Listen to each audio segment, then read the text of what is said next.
Okay, here we go. These are the 10 things that I'm going to be watching going into camp and throughout the 2023 Eagles season. And I wrote them from 10 to 1 here, obviously. And this is what I'm going to be looking at. If the Philadelphia Eagles answer all these questions, I think they could win a Super Bowl. Okay? Here we go. Number 10. Will the Eagles improve their special teams? There's a part of me that says they may. Younger depth. You drafted some guys like Sidney Brown, guys like Keely Ringo are going to be on those units. You may have actually improved the talent level on your kick coverage and your punt coverage teams. Your punt returner and kick returners suck, but your coverage teams might be better. And that'll help your defense as it matures. Like I told you, this defense is not going to be ready for dinner until probably around week 8. So I think with the guys you drafted, personally, I'm going to be keeping an eye. I think your unit on your specialties, and not talking about your kicker. I'm not going there because I think your kicker is one of the better ones in the league. But your punt coverage and kickoff coverage teams are terrible. Now, because you drafted these players, I personally think you've upgraded. Okay, punter has to be addressed. Absolutely. But your coverage teams will be better, KC. Okay? We talked a little bit about this in the first hour, and I'll reiterate it again. Your depth. You can't afford to lose a wideout. You just can't. You can't afford to lose a couple dudes in your running game. Because why? That puts more emphasis on Jalen. You can't lose Goddard. You can't lose any more backers because you don't have any backers. Your depth on your team is something that you're going to have to keep an eye on.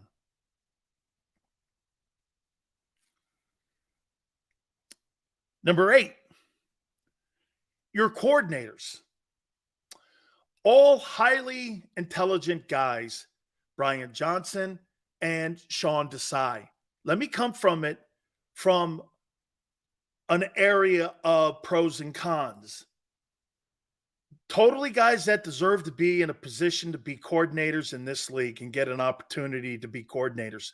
I have no problem with these guys getting an opportunity. What I do have a problem, though, is how many times have you ever seen a reigning conference championship football team have to replace both? When's the last time you've seen that? Where both coordinators were taken from you after you got to a Super Bowl. Can you name me one? Hey, Yale, did that happen with the Rams? Did the Rams lose both coordinators after they won the Super Bowl? No, they didn't, because Raheem's still there. So that's not, no. When's the last time a conference champion or a Super Bowl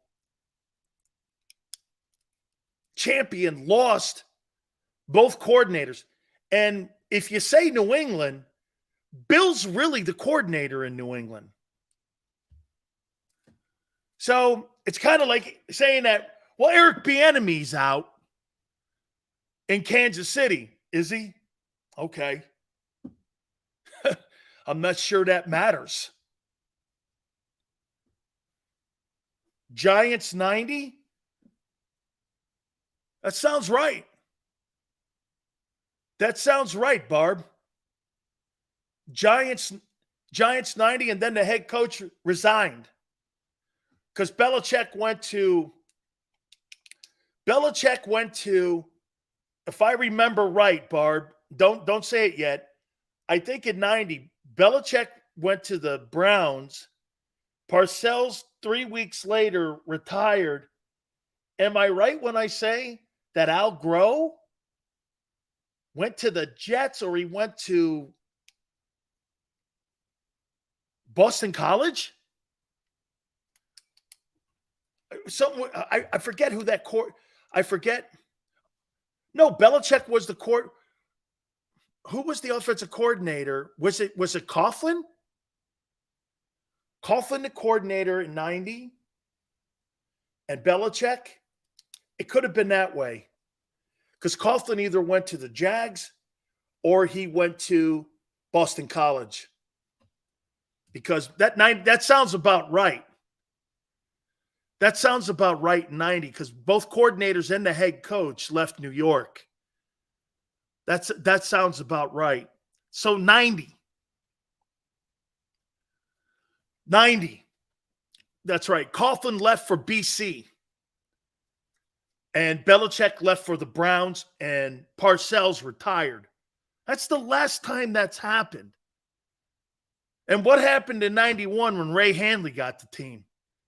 And they had all those new coordinators. They still had the same team that won the Super Bowl. They were a train wreck the next year.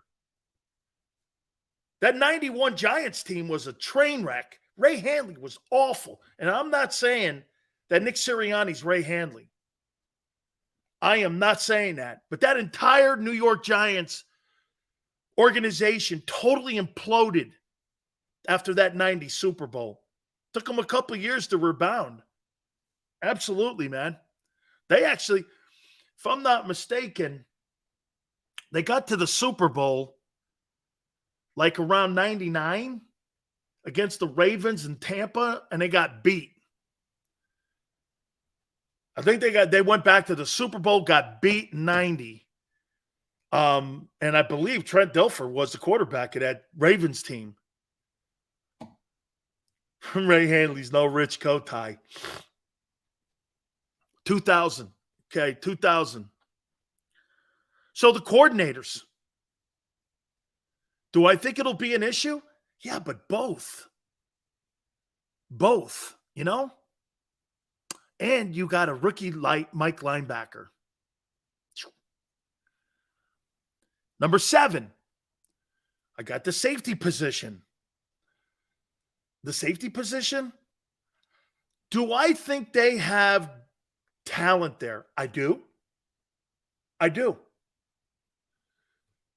Do I think that talent will live up to the expectations in 2023? I don't know. We're asking for all these new players at safety to walk right in there and do exactly what happened a year ago with no experience. That's like asking a kid to come out of college and run Apple. Well, he's educated. He's got talent, but he's never done it. Are you going to really put a guy who's never run a company to run Apple, even though he graduated from Harvard? I don't think so. I'm going to put the most experienced person and the person that gets results in that position. Again, it's a question at safety. They're relying on Blankenship and Edwards, guy who gets lost in coverage, and a guy in Blankenship that, okay, you know, Edmonds is a veteran. That's a plus. And we talked about this earlier. Number 6, Quez. Dude, it's not Quez's, you know, Yale brought this up, and everyone brings this up all the time about Quez. Okay. Quez runs fast. He's a fast guy. He's a 4.2 40 guy. Sure. But in case of an injury, are you comfortable with him being your number 2 guy? Or is there a massive drop-off? I think there's a massive drop-off with him. Personally, I think Zach Pascal's a better player than him. Now, the threat of going deep. What's the point of having the threat of going deep when you know he won't catch the ball?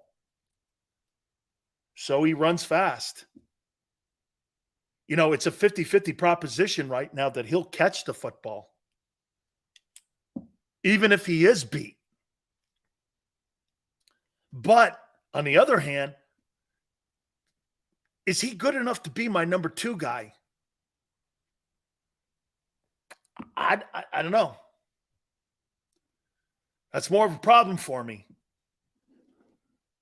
Okay? I got Reed Blankenship on here. Really? You believe Reed Blankenship is a guy who you can rely on? Okay. Now he's in a starter role. Now he's got to play 65 plays. Okay. Okay. Number 4, your running back room. We mentioned it earlier. Will that room be healthy? Will they hold up?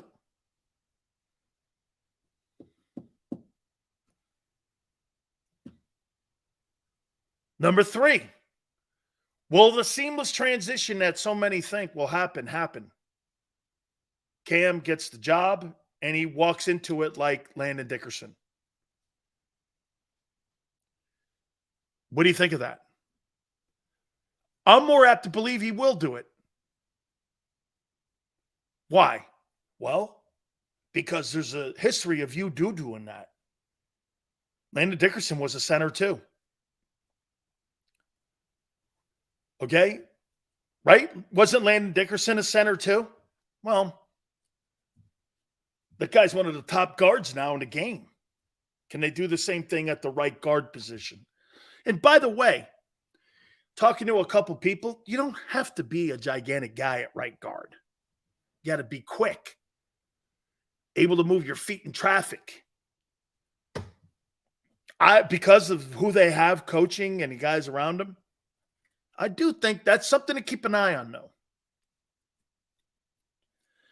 And here are your last 2 things to keep an eye on. Who will be a bust? Jordan Davis or Kobe Dean? And who will be a star? Stiff or Star? Who? One of these guys is going to be one or the other. You're not getting 2 stars. You're not.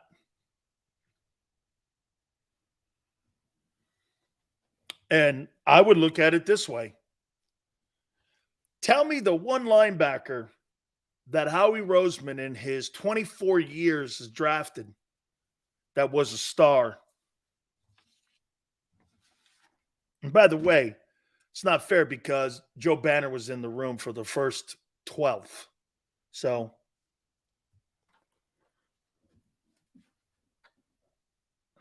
then you got Jordan. Both stars? Well, so far they're not. They couldn't crack the starting lineup. And one of them may not start again for the second straight year. Personally, at number 2, Jordan Davis, if he doesn't start, I will start to do the words this: completely underachiever.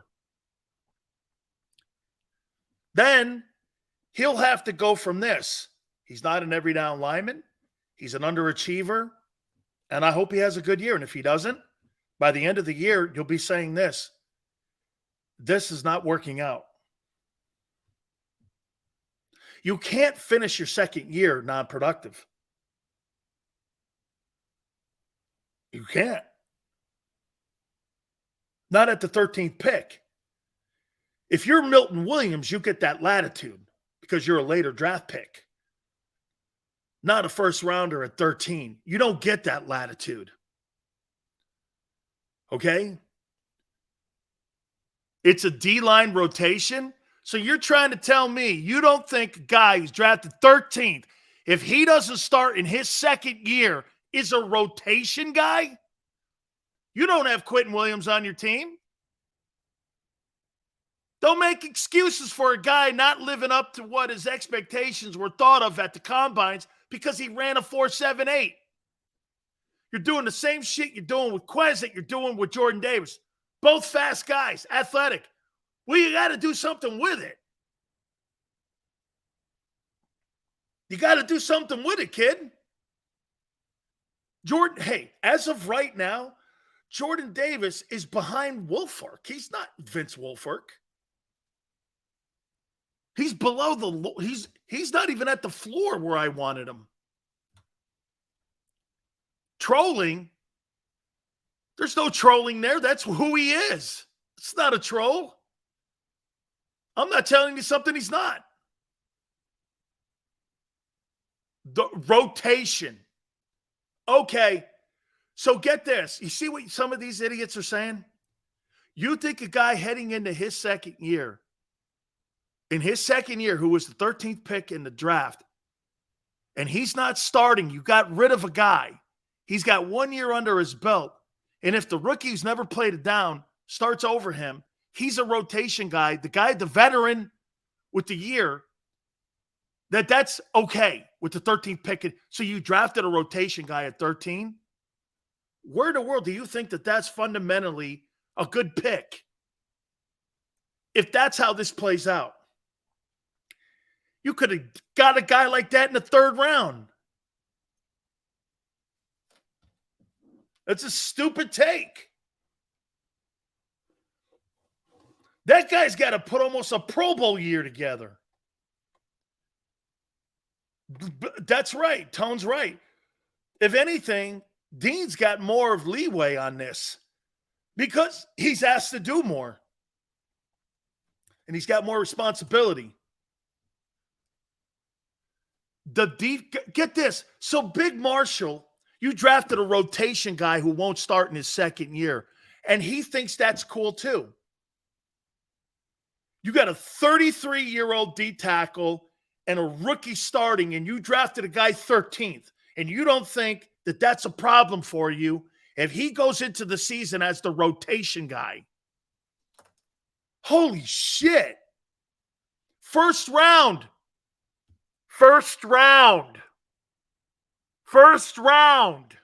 are not supposed to be rotations. Ask Andre Dillard. When you become a rotation guy, you become expendable. Andre Dillard was a first rounder that kept Jack Driscoll.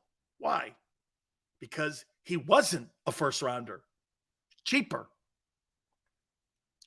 Less equity. More return on investment. Jordan Davis underachieved a year ago. And if he doesn't start, we'll start his year off underachieving. The whole line rotates. Once again, you drafted a rotation guy, and your rookie who's never seen NFL action is going to start over him. And you think that's okay with the 13th pick. It's a rotation. Well, shouldn't he start then? He's got the experience. Shouldn't he start?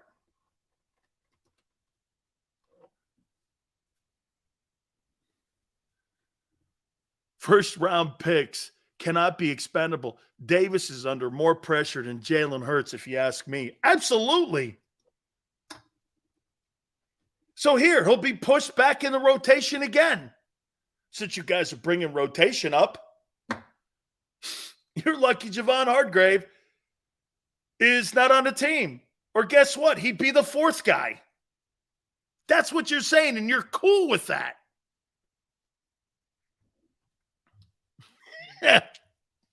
It's a rotation.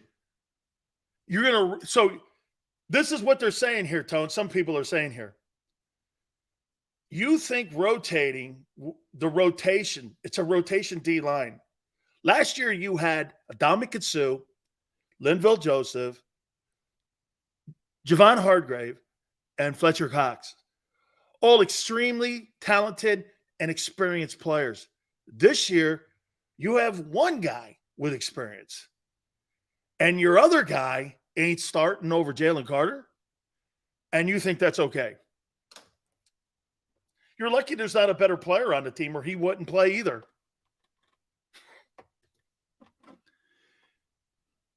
If we're keeping it real, Fletcher Cox should be the Absolutely. The dream here is that Fletcher Cox and Jordan Davis start. And Fletcher's the rotation guy at 33, 32, whatever. Gentlemen, spend anything you and Tone want. Fletcher will not start. It will be Davis and Carter. That's Marshall. That's the take. That's the take. Hey, Marshall, if it's me, okay, that's the total, like what Tone and I are saying. That's the dream. That Fletcher's the rotation, and you'll get more out of Fletcher Cox, believe it or not, because he'll play more productive downs because he won't have to play a ton of reps. If you get Jordan Davis and Jalen Carter starting, I believe that that's what the Eagles want. That's what I'm thinking.